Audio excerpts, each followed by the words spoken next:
Hello, welcome to Ballabh Pallab with doctor Pallab Banerjee. আমার এই চ্যানেলে বায়োলজির একটু কঠিন কঠিন বিষয়বস্তুগুলোকে আমি সহজ করে বাংলা ভাষায় তোমাদের জন্য বোঝাবার চেষ্টা করে থাকি। আমার কাছে একটি রিকোয়েস্ট এসছে, সেটা হচ্ছে ইমিউনোলজি বা অনাক্রম্যতা বিষয়ক কমপ্লিমেন্ট সিস্টেম অ্যাক্টিভেশন এর যে এনজাইমেটিক ক্যাসকেড সেইটা বুঝিয়ে দিতে হবে। আমি চেষ্টা করব, অতি অবশ্যই ভয় পেও না, কঠিন করে পড়াবো না, বায়োলজিটা সহজ করে বোঝাতে কিন্তু ছাড়বো না। ওকে, ঠিক আছে। আজ আর কোনো কথা না বাড়িয়ে আমরা সরাসরি চলে যাচ্ছি আমাদের পড়াশুনোর বিষয়ে। অনাক্রম্যতা তন্ত্র বা ইমিউন সিস্টেম সম্পর্কে একটা ওভারভিউ হিসেবে আমি যে ভিডিওটা করেছিলাম, সেই ভিডিওটার নাম কি ছিল নিশ্চয়ই তোমরা দেখেছো। সেটা হচ্ছে নাকুদাদু যখন বাহুবলী 3। যদি না দেখে থাকো এই ভিডিওটা পজ করো, আগে ওই ভিডিওটা দেখো। আমাদের বডিতে কোনো রোগ জীবাণু প্রবেশ করলে আমাদের দেহের প্রতিরক্ষা ব্যবস্থা বা ইমিউন সিস্টেম সেটা কিভাবে কাজ করে সেটার প্রাথমিক ধারণা তোমরা ওই ভিডিওতে পেয়ে যাবে। তা যাই হোক, সরাসরি বিষয়ে যাওয়ার আগে দু তিনটে কথা আমাদের বলতেই হবে। আমাদের দেহের যে রোগ প্রতিরোধ ক্ষমতা সেটা মেনলি গভর্ন বাই কারা না, শ্বেত রক্তকণিকা বা white blood corpuscle. White blood corpuscle অনেকগুলো আছে, বিভিন্ন ধরনের শ্বেত রক্তকণিকা রয়েছে, তারা বিভিন্ন ধরনের কাজকর্ম করে থাকে। কিন্তু তার বাইরেও আমাদের দেহের আরো অনেক কোষ যারা এই ইমিউন সিস্টেম বা প্রতিরক্ষা ব্যবস্থাতে অত্যন্ত সক্রিয় ভূমিকা পালন করে। তো যাই হোক, আমাদের এই যে দেহের অনাক্রম্যতা ব্যবস্থা বা রোগ প্রতিরোধ ব্যবস্থা, যেটাকে বলা হয় ইমিউন সিস্টেম, এই ইমিউন সিস্টেমকে আমাদের দুভাগে আমরা ভাগ করতে পারি প্রধানত। একটা হচ্ছে ইনেট ইমিউন সিস্টেম, এটা হচ্ছে জন্মগত রোগ প্রতিরোধ ব্যবস্থা, এবং অ্যাকোয়ার্ড ইমিউন সিস্টেম যেটা অর্জিত অনাক্রম্যতা ব্যবস্থা। এর সঙ্গে আরেকটা ভাগ বলে রাখি, সেটা হচ্ছে নন স্পেসিফিক এবং স্পেসিফিক। কোন নির্দিষ্ট অ্যান্টিজেনের সাপেক্ষে যে নির্দিষ্ট ব্যবস্থা আমাদের দেহের অনাক্রম্যতা ব্যবস্থা নেয় সেটাকে বলা হয় স্পেসিফিক রিয়াকশন। আর যেখানে বিভিন্ন রকমের রোগ জীবাণু বা প্যাথোজেনের বিরুদ্ধে জেনারেলাইজড যে রোগ প্রতিরোধ ক্ষমতা আমাদের দেহের রয়েছে তাকে বলা হচ্ছে কি, তাকে বলা হচ্ছে non specific immune system. Generally innate immune সিস্টেমের মধ্যে যে মলিকিউলস বা যে পাথওয়েজ গুলো রয়েছে সেগুলো নন স্পেসিফিক। অ্যাকোয়ার্ডের মধ্যে মেনলি আমরা জানি কি, যে দু রকমের লিম্ফোসাইট, টি লিম্ফোসাইট এবং বি লিম্ফোসাইট, তারা অ্যাকোয়ার্ড ইমিউন সিস্টেমে মূল ভূমিকা পালন করে।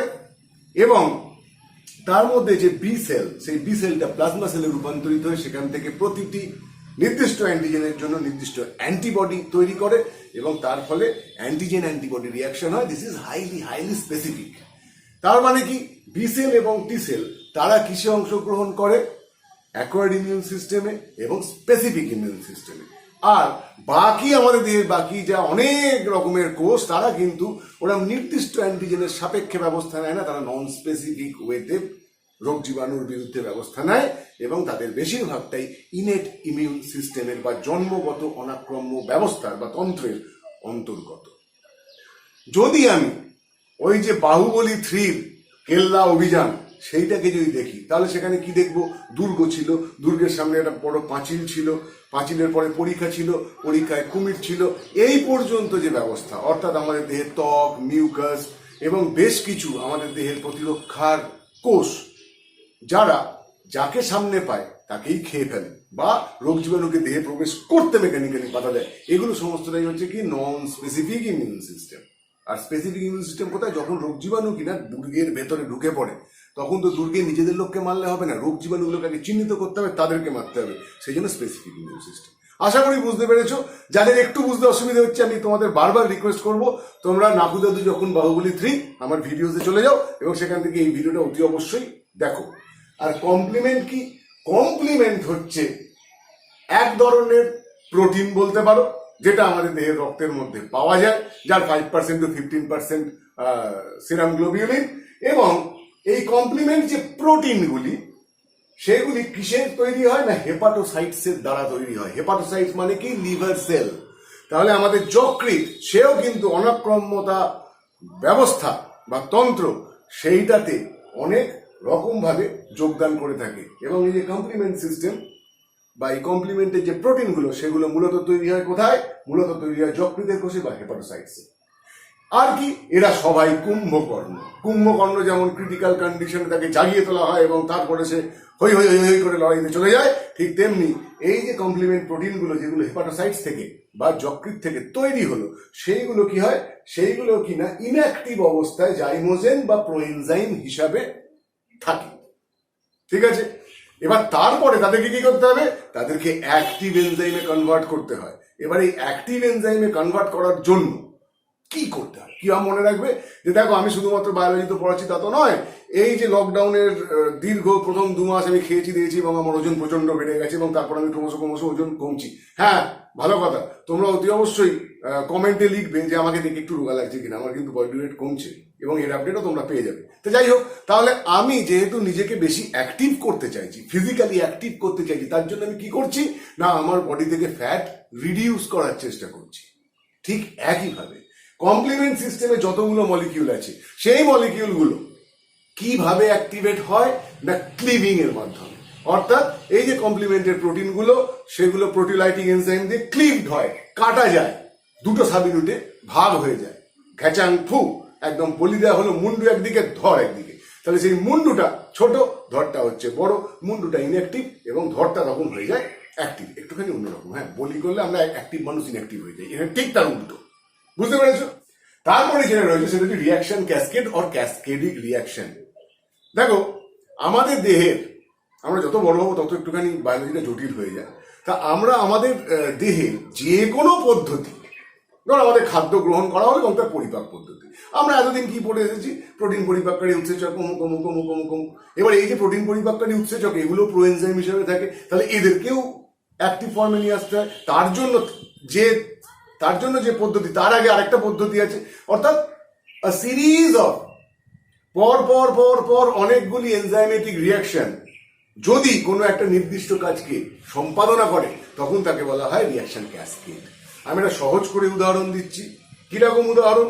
মনে করো আমাদের স্কুলের হেড স্যার, তিনি আমাকে একটি নির্দেশ দিলেন, সেই নির্দেশটি আমি গার্জেনদের কাছে পৌঁছে দিলাম, গার্জেনরা এবার তোমাদেরকে বললেন যে আচ্ছা স্যার বলেছেন এটা এটা করতে হবে।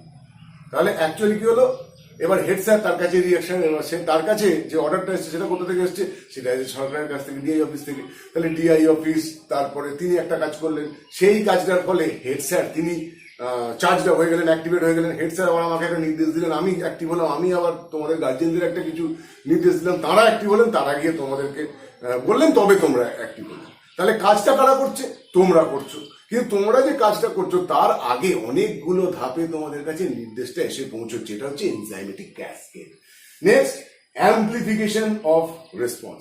এইটা বলতে গেলে আবার আমাকে ফিরে যেতে হবে সেই নাকু দাদুর গল্পে। নাকু দাদু যখন বাহুবলী 3 যদি তুমি খেয়াল করে দেখো, তাহলে দেখবে সেই যে দুর্গ এদিকে আঁকা হয়েছিল, সেই দুর্গের মধ্যে একটা পাগলা ঘন্টি ছিল এবং সেখানে কেউ একজন গিয়ে ঢং ঢং ঢং ঢং করে সেই ঘন্টিটাকে বাজিয়ে দিয়েছিল এবং বলতে চেয়েছিল যে দুর্গ আক্রান্ত হয়েছে, প্রচুর পরিমাণে রোগ জীবাণু চতুর্দিক থেকে দূরে চলে এসেছে, তোমরা সবাই জেগে ওঠো এবং তোমরা সবাই একসাথে শত্রুকে আক্রমণ করো। অর্থাৎ আমাদের দেহে অনাক্রমতা তন্ত্রে প্রচুর সেল অ্যাক্টিভেট, প্রচুর সেল একসঙ্গে সেগুলো কাজ করে, সেগুলো পার্টিসিপেট করে। কিন্তু এই প্রচুর সেলকে একসঙ্গে অ্যাক্টিভেট করে তাকে কাজে করতে নিয়ে চলে আসা, এইটার কাজ কি? এটাকে বলা হয় অ্যাম্প্লিফিকেশন। কোনো একটা রেসপন্স, ধরো কিরকম হয় ব্যাপারটা, রাস্তার মোড়ে দুজনের মধ্যে খুব ঝগড়া হচ্ছে, আরো 4 জন দেখতে চলে এলো, তারপর আরো 8 জন 10 জন চলে এলো, তারপরে হয়তো সেই সবাই মিলেই মারামারি করতে শুরু করে দিল। তাহলে কি হলো? একটা রেসপন্স, সেইটা ক্রমশ অ্যাম্প্লিফাইড হয়ে গেল।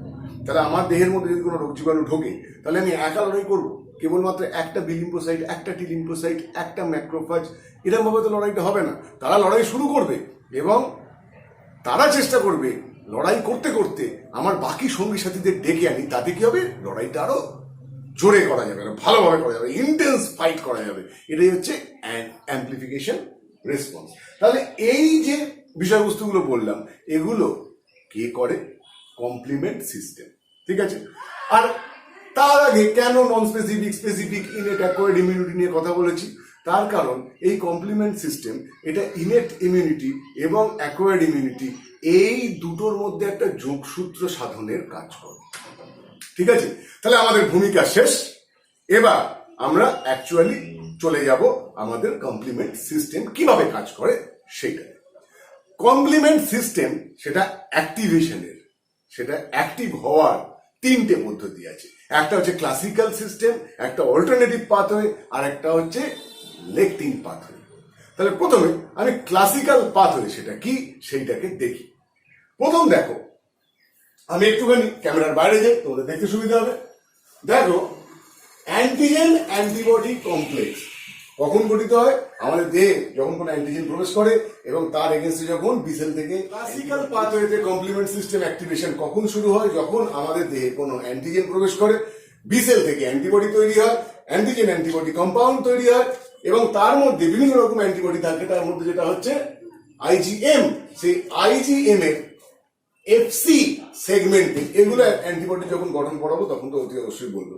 তাহলে অ্যান্টিবডি এম এর এফসি সেগমেন্টের সঙ্গে কে বাইন্ড করে? C1q, এটা একটা মলিকিউল, ঠিক আছে?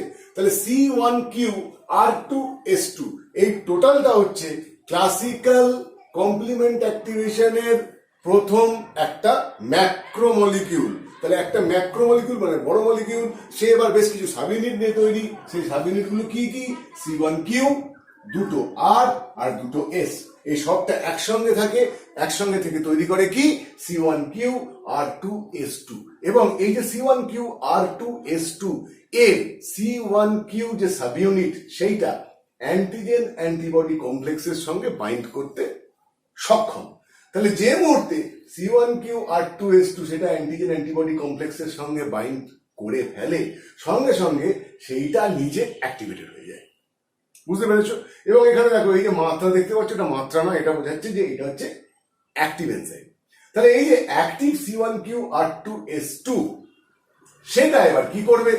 সে C4 আর একটা মলিকিউল, আমাদের এনজাইমেটিক ক্যাসকেডের নেক্সট যে কমপ্লিমেন্ট মলিকিউল সেটা C4, সেই C4 কে ঘ্যাচাংপু করে মাঝখান থেকে কেটে দেবে এবং তার মধ্যে দুটো সাব ইউনিট তৈরি হবে, একটা C4A আর একটা হবে C4B। এখানে একটা জিনিস বলে রাখি, যে কোনো কমপ্লিমেন্ট যখন ক্লিভড হবে তখন তার যে দুটো সাব ইউনিটে সেটা বিভাজিত হয়ে যাবে। যেমন এক্ষেত্রে C4A এবং C4B, কোনটাকে এ বলবো কোনটাকে বি বলবো? যেটা স্মল এবং ইনঅ্যাক্টিভ সেটাকে বলবো এ সাব ইউনিট, যেটা লার্জ এবং অ্যাক্টিভ সেটাকে বলবো বি সাব ইউনিট। এর একটা ব্যতিক্রম আছে, এক্ষুনি দেখতে পাবে আনফরচুনেটলি। তো যাই হোক, এবার এই যে তাহলে C4A বেরিয়ে গেলে C4টা কিসে কনভার্টেড হয়? C4B তে, ঠিক আছে? তাহলে C4 মানে কি? C4A প্লাস C4B দুটো মিলে C4। সেখান থেকে C4A টা বেরিয়ে গেলে কে পড়ে রইল? C4B। এটা হয়ে গেল অ্যাক্টিভেট, এটা হয়ে গেল কি? এটা হয়ে গেল অ্যাক্টিভ ফর্ম। এই C4B তার সঙ্গে জুড়বে কে? তার সঙ্গে জুড়বে C2। জুড়ে গেছে, সিটাকে কমন নিয়ে নেওয়ার মতো।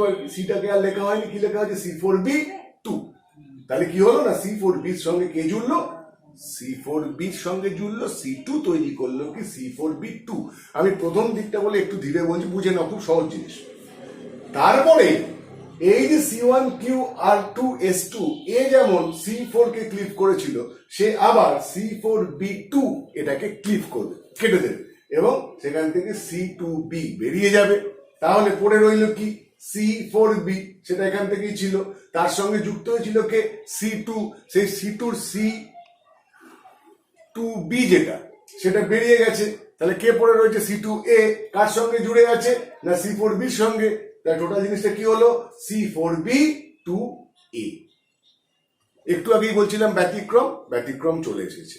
আমাদের এই টোটাল আমাদের যে এনজাইমেটিক যে রিয়াকশন, যে ক্যাসকেড রিয়াকশন কমপ্লিমেন্টেড, সেখানে যতবার করে আমাদের প্রোটিওলাইটিক ক্লিভেজ হবে এবং সেখানে দুটো করে টুকরো তৈরি হবে। তার মধ্যে কি বলেছি?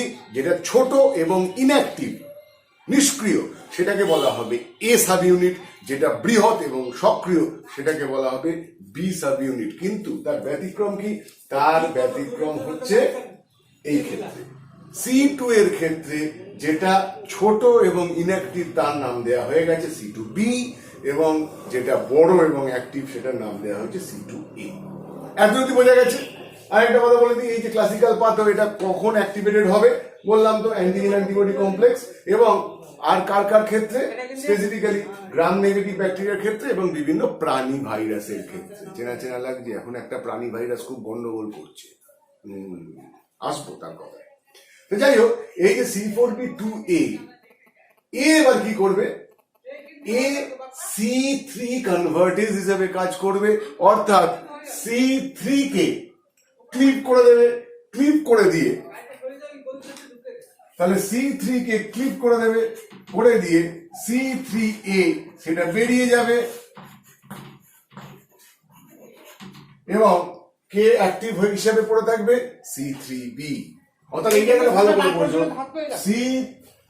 C4B2A এ কিন্তু আর C3 এর সঙ্গে বাইন্ড করছে না, যুক্ত হচ্ছে না। এ C3 কে কনভার্ট করে C3B তে কনভার্ট করে দিচ্ছে। এত অব্দি বুঝতে পারা গেছে। এবং C3Bটা এবার ক্লাসিক্যাল পাথওয়ের ক্ষেত্রে এর সঙ্গে জুড়ে গেল, জুড়ে গিয়ে তৈরি করলো কি C4B2A3B। এই যে C4B2A3B এটা ক্লাসিক্যাল পাথওয়ের ক্ষেত্রে C5 কনভার্টেজ হিসাবে কাজ করবে, অর্থাৎ এবার C5 কে ক্লিক করবে। বুঝতে পারছো? তাহলে এই অবধি আমি এলাম। তাহলে এই হচ্ছে আমার কি classical pathway, classical complement activation pathway initial stage. ঠিক আছে, পরেরটায় যাই। নেক্সট হচ্ছে অল্টারনেটিভ পাথওয়ে। দেখো এই অল্টারনেটিভ পাথওয়ে এটা কিন্তু অ্যান্টিবডি ইন্ডিপেন্ডেন্ট, অর্থাৎ এখানে যেমন অ্যান্টিজেন অ্যান্টিবডি কমপ্লেক্স গঠন হওয়ার পর তার সঙ্গে গিয়ে এই C1Q আর 2S2 বাইন্ড করার পরে কমপ্লিমেন্ট অ্যাক্টিভেশন হয়েছিল। অল্টারনেটিভ পাথওয়েতে তা দরকার নেই। ঠিক আছে, যেহেতু এখানে অ্যান্টিবডি ইন্ডিপেন্ডেন্ট, সুতরাং এই যে কমপ্লিমেন্ট অ্যাক্টিভেশনের পদ্ধতি, অল্টারনেটিভ পদ্ধতি, বিকল্প পদ্ধতি, সেটা কিন্তু ইনেট রেসপন্স। কেন? অ্যান্টিবডিটা কি? অ্যান্টিবডিটা ছিল কি অ্যাকোয়ার্ড ইমিউনিটি। তাহলে এই ক্লাসিক্যাল পাথওয়েকে উদ্দীপিত করবার জন্য অ্যাকোয়ার্ড ইমিউনিটির হেল্প দরকার। সেই জন্য ক্লাসিক্যাল পাথওয়ের পুরো পদ্ধতিটাকে বা পুরো পাথওয়েটাকে আমি বলতে পারি কি অ্যাকোয়ার্ড ইমিউনিটির পাথওয়ে। কিন্তু যেহেতু অল্টারনেটিভ পাথওয়েতে বা বিকল্প পদ্ধতিতে অ্যান্টিবডি ইন্ডিপেন্ডেন্ট অ্যান্টিবডির কোনো প্রয়োজন নেই, এবং সেটাকে সেই জন্য আমি এটাকে কি বলতে পারি, একটা ইনেট রেসপন্স। ঠিক আছে, তাহলে এই যে ইনেট রেসপন্স, তার ফলে ব্যাপারটা কিরকম হচ্ছে সেইটাকে আমি একটুখানি বলবো। দেখো এক্ষেত্রে প্রথম যে মলিকিউল তার নাম হচ্ছে C3I।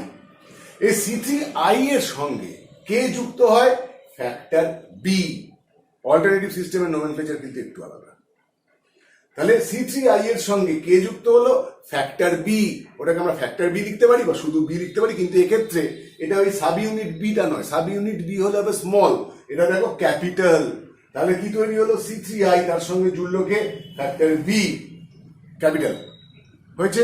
এবং এই যে ফ্যাক্টর বি এর সঙ্গে অ্যাটাচড হওয়া, এবং তারপরে ফ্যাক্টর বিটা এবার ক্লিপড হলো বি এর সাব ইউনিট, ক্যাপিটাল বি এর দুটো সাব ইউনিট, একটা হচ্ছে ক্যাপিটাল বি স্মল এ, সেটা বেরিয়ে চলে গেল, আর যেটা active component large part capital B small b, সেটা কানেক্টেড হয়ে গেল এর সঙ্গে। অর্থাৎ C3I এর সঙ্গে ফ্যাক্টর বি জুড়লো, ফ্যাক্টর বি ক্লিভড হয়ে গেল, ক্যাপিটাল বি স্মল এ যে সাব ইউনিট সেটা বেরিয়ে গেল, এবং ফ্যাক্টর বি এর ক্যাপিটাল বি স্মল বি সেটা অ্যাটাচড হয়ে গেল C3I এর সঙ্গে। ক্লিয়ার? এবং এই যে কনভার্সনটা, এই কনভার্সনটা করতে সাহায্য কে করছে? Factor D. এবার এই যে C3I capital B small B, এ কি করবে? এ আবার এই C3 কে C3B তে কনভার্ট করতে হেল্প করবে।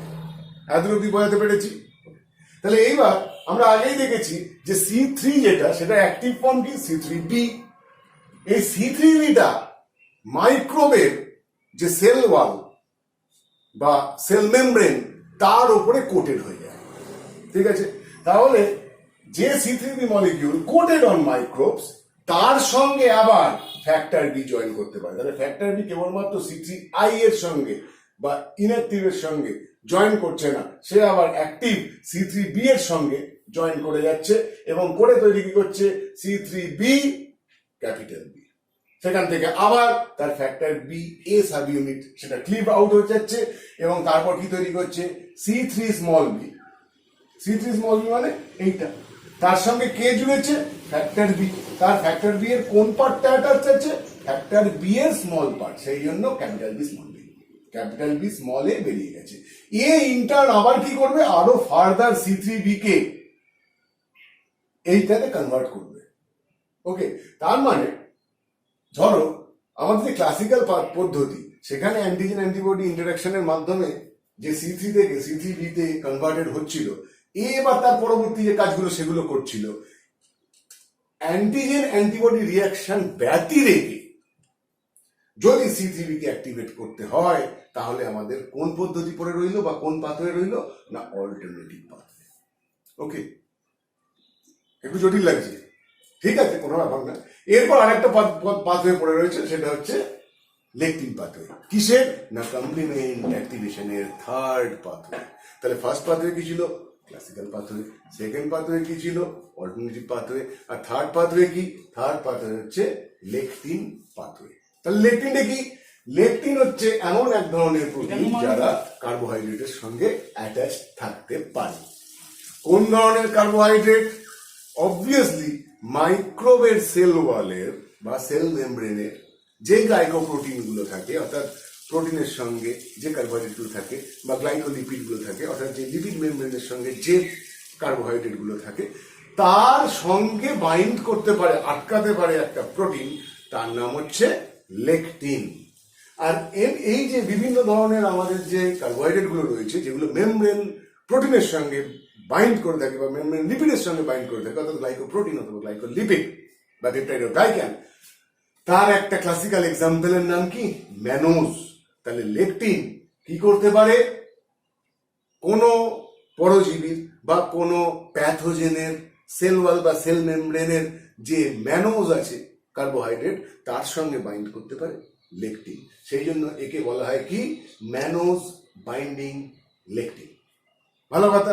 এবার এই যে ম্যানোজ বাইন্ডিং লেকটিন, তার আরেকটা নাম কি? Mannose binding protein. তাহলে ম্যানোজ বাইন্ডিং প্রোটিনই বলো বা ম্যানোজ বাইন্ডিং লেকটিনই বলো, সে আবার আরেকটা মলিকিউলের উপর ডিপেন্ডেন্ট, তার নাম MASP। MASP কি? সেটা হচ্ছে MBL associated serine protein. Serine জাতীয় একটা প্রোটিন যেটা MBL এর সঙ্গে অ্যাসোসিয়েটেড থাকে, থেকে কি তৈরি করে? MBP বা MBL, যা লিখতে পারো, MBP MASP কমপ্লেক্স। এবার এই MBP MASP যে কমপ্লেক্স, সেইটার মধ্যে MASP অ্যাক্টিভেটেড হয়ে গেলে তখন কি হয়? এ আবার C4 কে ক্লিপ করতে থাকে এবং তারপরে আবার ক্লাসিক্যাল পাথওয়েতে চলে যায়। সুতরাং ক্লাসিক্যাল পাথওয়েটা বলেছি, অল্টারনেটিভ পাথওয়েটা একটুখানি শুনতে একটুখানি খটোমটো লাগতে পারে, কিন্তু লেকটিন বাইন্ডিং পাথওয়ে কেবলমাত্র এইটুকু নতুন, বাকিটা একদম ক্লাসিক্যাল পাথওয়েরই মূল, তাই না? একটুখানি শ্বাস ফেলে বাঁচা গেল। তো যাই হোক, তাহলে এখনো পর্যন্ত আমরা যেটা পড়েছি, অর্থাৎ এই বোর্ডে যেটা আছে, সেইটা হচ্ছে কি? কমপ্লিমেন্ট অ্যাক্টিভেশনের initial steps, initial activation of complement system. এরপরে এটাতেই 3 রকম। এরপরটা খুব সহজ, বুঝতে পেরেছো তো? যে কোনো জিনিস শুরুর দিকটাই কঠিন, তারপর সহজ। তাহলে এরপরের যে পাথ, সেটাকে বলা হয় কি? Terminal pathway. সেই টার্মিনাল পাথওয়েটা দেখবো আমরা অনেকটা সহজ। তাহলে টার্মিনাল পাথওয়ে কোথা থেকে শুরু হচ্ছে? না C5 থেকে। তাহলে এখানে দেখো, ক্লাসিক্যাল পাথওয়েতে C3b টা এইখানে এইভাবে তৈরি করেছিল। কোনটা? C4b2a3b, এটা হয়েছিল C5 কনভার্টেজ, ঠিক আছে?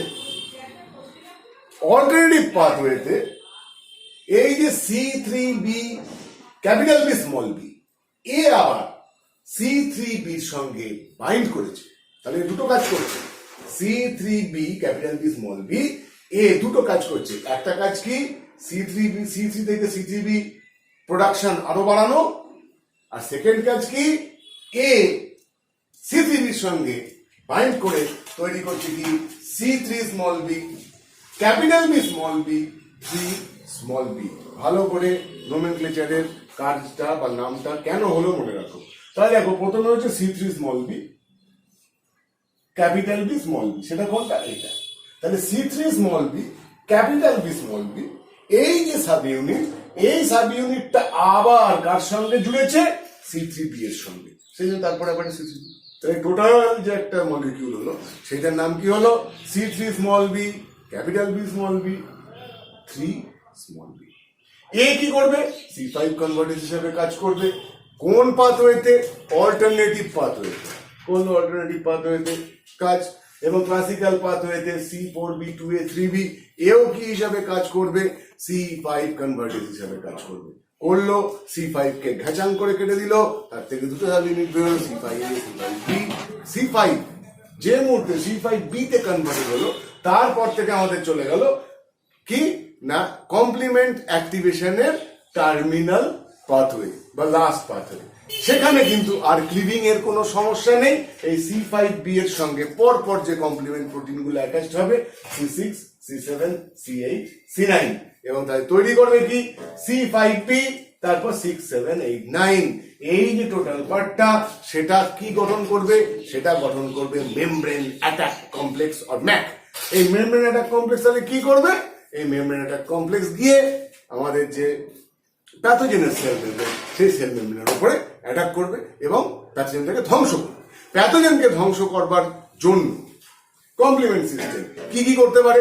এক হচ্ছে অসমোলারিটি চেঞ্জ করে সেলটাকে লাইসিস করে দিতে পারে বা ভেঙে দিতে পারে। আর কি করতে পারে? ইনফ্লামেশন রিয়াকশন করতে পারে। ইনফ্লামেশন রিয়াকশন করলে তো আরো যে আমাদের যে সেলগুলো আছে, যে সেলগুলো কিনা অনাক্রমতা ব্যবস্থার সঙ্গে যুক্ত, তারা ছুটে আসবে এবং তারা যোগ করবে এই অ্যান্টিজেন এবং অ্যান্টিজেনটাকে বা এই প্যাথোজেনটাকে ডিস্ট্রয় করতে সাহায্য করবে। আর কি করতে পারে? অপসোনাইজেশন গঠন করতে পারে অপসোনিন গঠনের মাধ্যমে। আর কি করতে পারে? ভাইরালকে নিউট্রালাইজেশন করতে পারে। অর্থাৎ একটা ভাইরাস তার যে ইনফেক্টিভিটি সেইটাকে নিউট্রালাইজ করবার জন্য কি আছে? এই কমপ্লিমেন্ট সিস্টেম। আর কি করতে পারে? ফ্যাগোসাইটোসিস করতে পারে, করে ওই প্যাথোজেনকে মেরে ফেলতে পারে। তাহলে এই হলো আমাদের কমপ্লিমেন্ট সিস্টেম অ্যাক্টিভেশন, তার যে তিনটে পাথওয়ে, সেই তিনটে পাথওয়ের ব্যাখ্যা। এইবার একটুখানি ছোট্ট করে বলি যে এখন যে একটা ছোট্ট ভাইরাস আমাদেরকে নাচিয়ে বেড়াচ্ছে তার নাম কি? কোভিড-19, মানে আমাদের করোনা ভাইরাস SARS-CoV-2।